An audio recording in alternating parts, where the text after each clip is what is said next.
So another little story to tell. It was so sweet. The other day we went to a court hearing to further process our adoption of our daughter. She's 6, I know I've mentioned that, but our 6-year-old little girl. And there were quite a few people in this courtroom. And as soon as we saw her, I went up to her and picked her up and gave her this big hug. And she wrapped her arms and her legs around me, put her little head right into her face, into my neck, right nuzzled in there, and she held on to me and wouldn't let go. And it was about 30 minutes before I was able to pass her off to Ian. And she just held on and squeezed and put her little face in my neck, nuzzled in there. And I kept saying, "Are you okay? Everything, I love you. Are you doing, how's your day?" And she didn't want to talk. She didn't want to say anything. She just wanted hugs, nonstop hugs. And I'm walking around kind of, swaying back and forth, comforting her. And everybody around would try to talk to her. She was seeing a lot of different people, adults that she knew, and they would try to greet her and see how she's doing. And she didn't want to lift her head. She didn't want to look at anybody.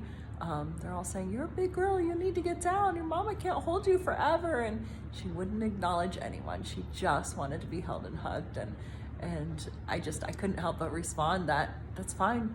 They were worried she might be too heavy and hurting me. And I'm like, we got 6 years to make up for. I'll hold her as long as she wants.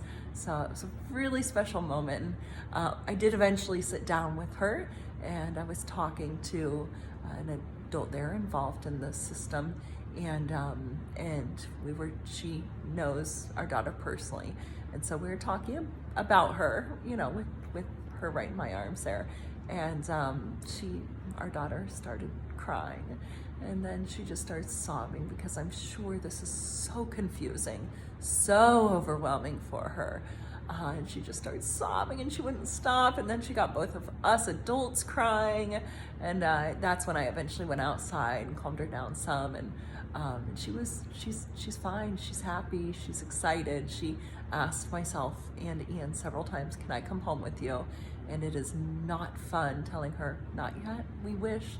I try to explain to her, we want her to come with us right now, but we can't just take her. We have to go through the legal process.